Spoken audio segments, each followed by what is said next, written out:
Apple Card is the perfect cashback rewards credit card. You earn up to 3% daily cash on every purchase every day. Visit apple.co/card calculator to see how much you can earn. Apple Card issued by Goldman Sachs Bank USA, Salt Lake City branch. Subject to credit approval. Terms apply. This episode is brought to you by Splunk.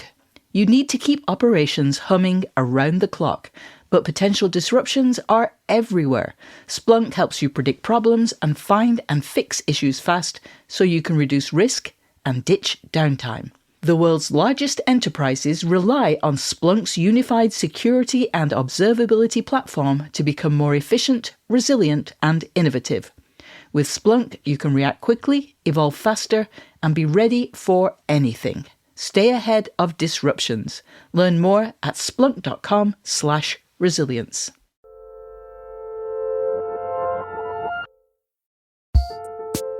Hello and welcome to another episode of Working Overtime, the bi-weekly advice-focused peeps to working's Cadbury's Cream Egg. I'm your host, June Thomas. And I'm your other host, Ronald Young Jr. So June, what are we talking about today? Well, Ronald, I want to talk about the importance of finding your why.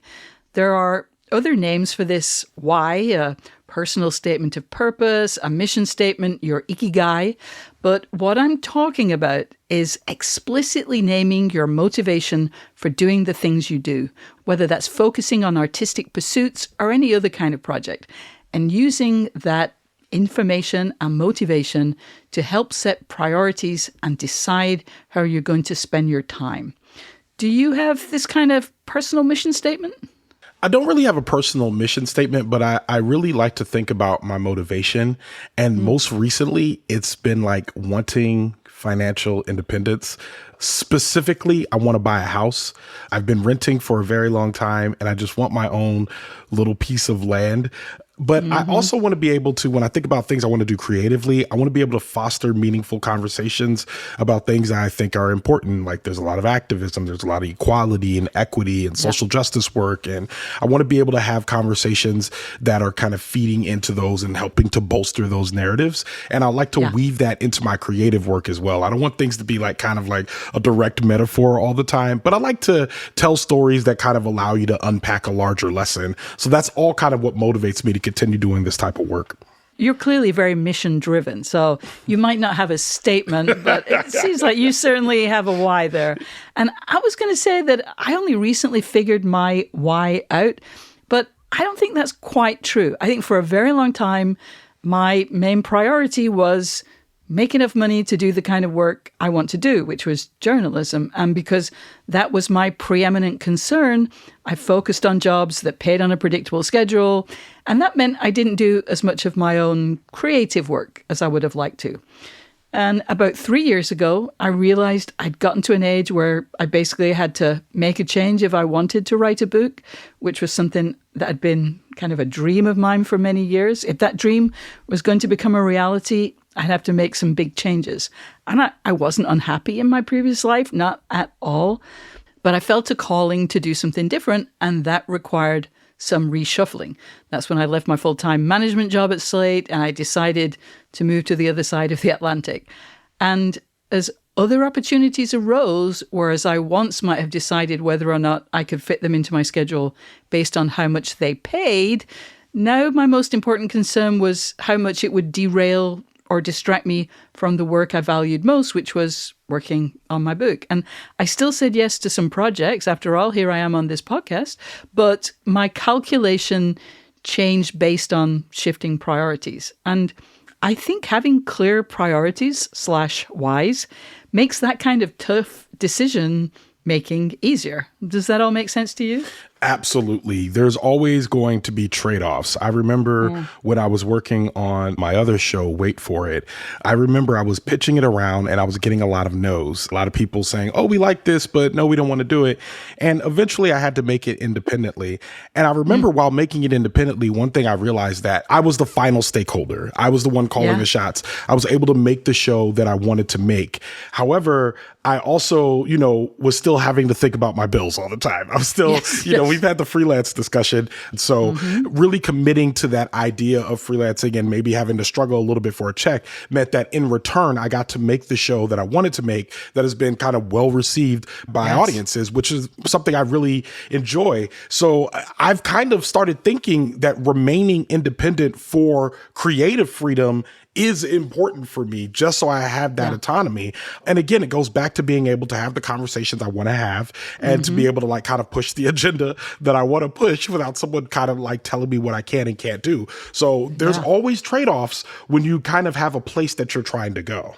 I also want to point out that not only has Wait For It been popular with audiences, but also with the people who name, the ex-best podcasts of the year. Very garlanded show. Thank you, Jim. I have to admit that proselytizing for everyone having a why is like pushing people to really commit to their goals in a workplace annual review kind of setting. Like, it can feel a bit of what the Brits call box ticking exercise. But as with annual reviews, I think it can be really valuable if you take it seriously. And I suppose the basic question is, why do you need such a thing? Why do you need a why? To give an example of when I think it really helps, a lot of the advice questions we get here on Working Overtime are really best answered by getting a clear sense of your why. How can I find time to do my creative work? Well, what do you want to do most? What's your why? Should I give up my day job to focus exclusively on my artistic work? Well, are you willing to live on less money to make time for that work?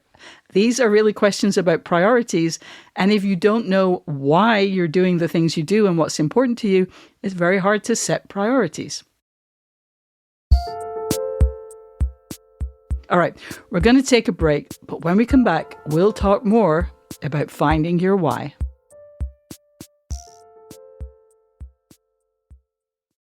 Apple Card is the perfect cashback rewards credit card. You earn up to 3% daily cash on every purchase every day. That's 3% on your favorite products at Apple, 2% on all other Apple Card with Apple Pay purchases, and 1% on anything you buy with your titanium Apple Card or virtual card number. Visit apple.co/card calculator to see how much you can earn. Apple Card issued by Goldman Sachs Bank USA, Salt Lake City branch. Subject to credit approval. Terms apply. This episode is brought to you by SAP. First, the bad news. SAP Business AI won't help you generate Cubist versions of your family's holiday photos.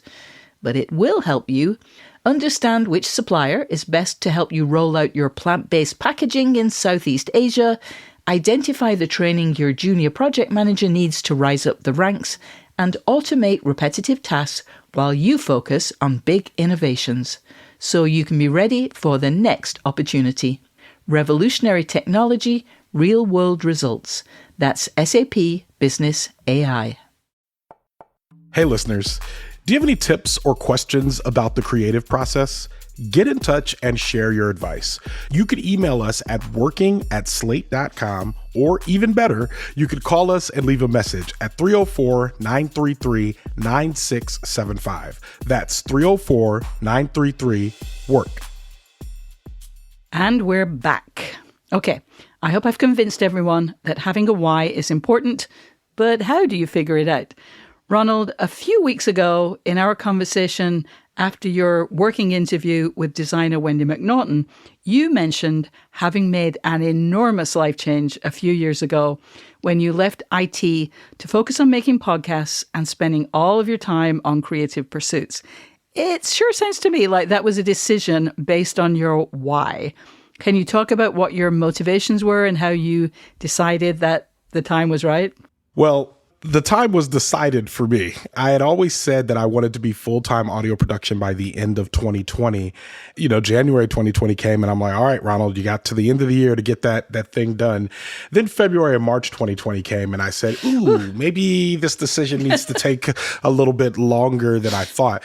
But in June, I was let go from the job that I had, and I kind of just had to jump into the freelance pool, find a couple of contracts and get going. And that was kind of the beginning of my freelance audio production career. So I was always motivated to get out of what I was doing before. I was doing a lot of IT consulting type of work, but That work wasn't exciting for me. I didn't enjoy it. I kept wondering if I was just going to be doing this for the next 30 years. And I really never had a reason to do it except to finance my life. Like my sister always said something to me, Ronald, I don't understand if I have my car to go to work or if I have a job to pay for my car. And it felt like that was kind of the existential thread of having a job was what am I doing this for? So I needed a job that I was excited to do. And when I got excited about audio production, I knew that there was a lot more for me to expand into. So it felt good. So the time I didn't decide that the time was right. The time decided that it was right for me to not do what I was doing anymore. It kind of just worked out that way. But I was excited, and I'm glad I made that transition. Yeah. Well, and you could have tried to get another one of those IT jobs. I mean, heaven knows they're plentiful. They're available.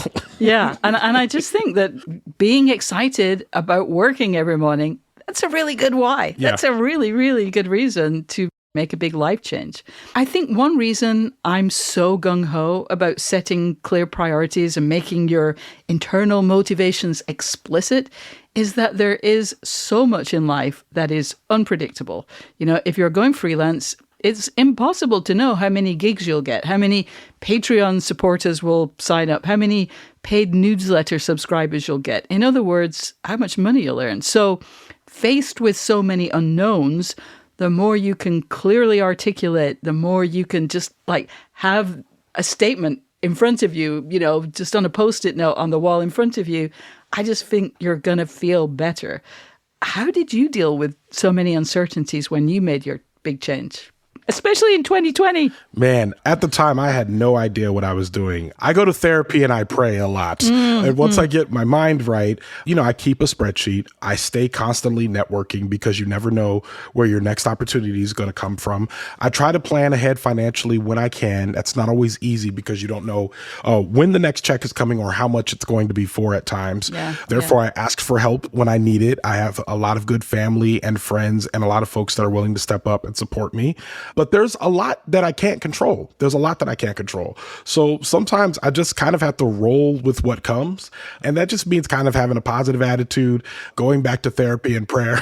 And just kind of just hoping for the best. I'm an optimist and I always, hope and know that things will work out or be as they're supposed to be. And I think if I lean on that framework in my mind, I feel generally a lot better. But there's practical steps too that I just went through that are also helpful that get me through the day-to-day logistics. I agree that, having the right mindset is so crucial, and having those sort of mental resources to fall back on also super important. All right, we'll be back with some final thoughts about finding your why after this.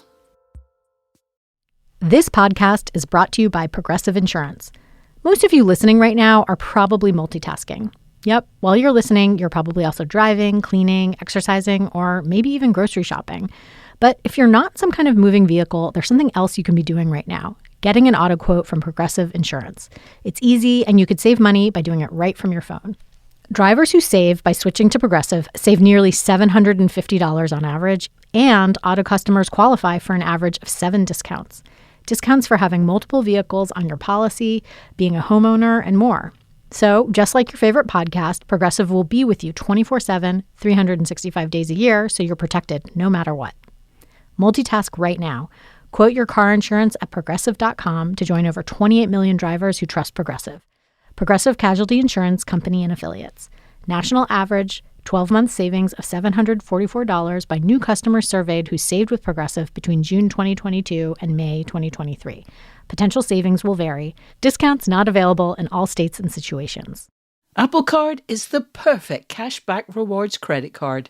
You earn up to 3% daily cash on every purchase every day. That's 3% on your favorite products at Apple, 2% on all other Apple Card with Apple Pay purchases, and 1% on anything you buy with your titanium Apple Card or virtual card number. Visit apple.co/card calculator to see how much you can earn. Apple Card issued by Goldman Sachs Bank USA, Salt Lake City branch. Subject to credit approval. Terms apply. Everybody in your crew identifies as either Big Mac Burger, McNuggets, or McCrispy Sandwich. But you're the Filet-O-Fish Sandwich all day. That crispy fish, that savory tartar sauce, that melty cheese, that pillowy bun. Yeah, you get it. Every time. And if you love the Filet-O-Fish, right now you can catch 2 of the classics you love for just $6. Limited time only. Price and participation may vary. Cannot be combined with any other offer. Single item at regular price. Ba-da-ba-ba-ba. Listeners, I just want to remind you that if you're enjoying working overtime, please subscribe so that you never miss an episode. If you listen on Apple Podcasts, we'd love for you to rate and review the show. It really does help new listeners find us. And if Overcast is your app of choice, please hit the star to recommend the episode to others. Okay, we're back.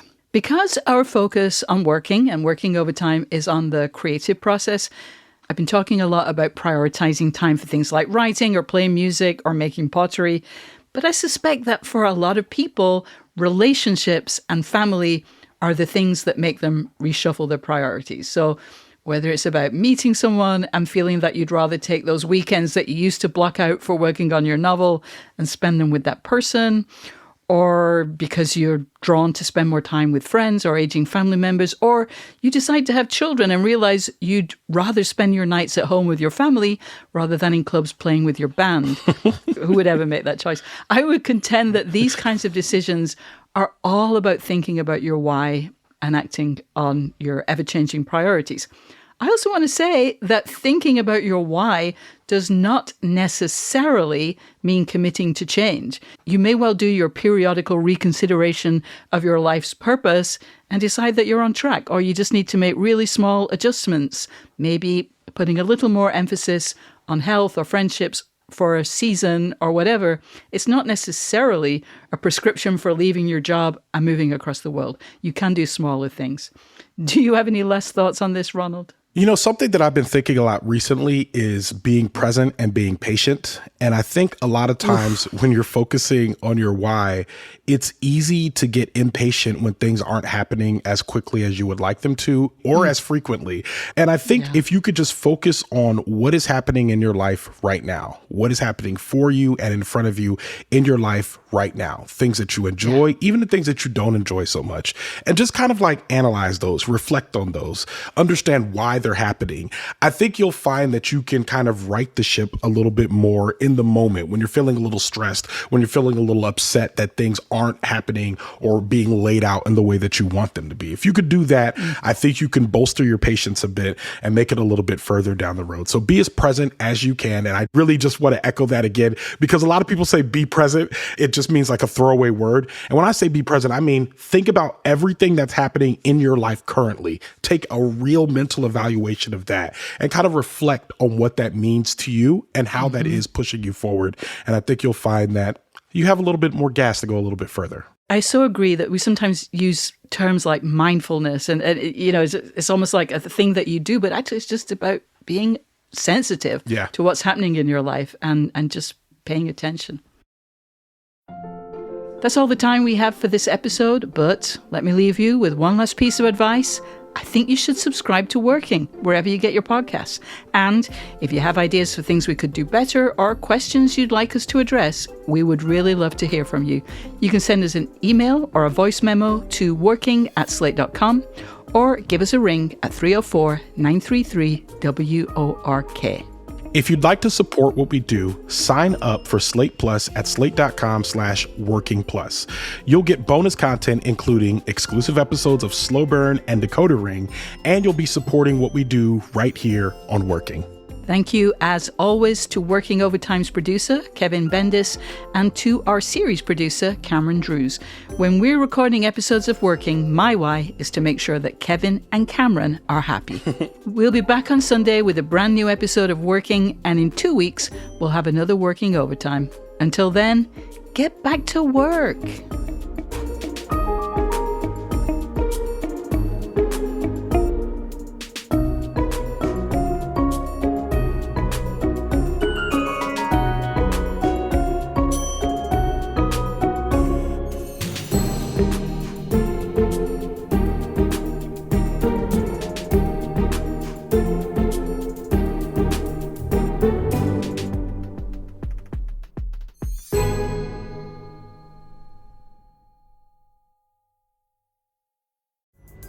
Pulling up to Mickey D's just for drinks? Oh yeah, that's me. Nothing extra, just perfection and a straw. Coming in hot for the coldest cups on the block. Because there are drinks. Then there are drinks from McDonald's. Mix things up with any size lemonade or sweet tea for $1.49. Perfect with our classic fries. Price and participation may vary. Cannot be combined with any other offer. Ba-da-ba-ba-ba.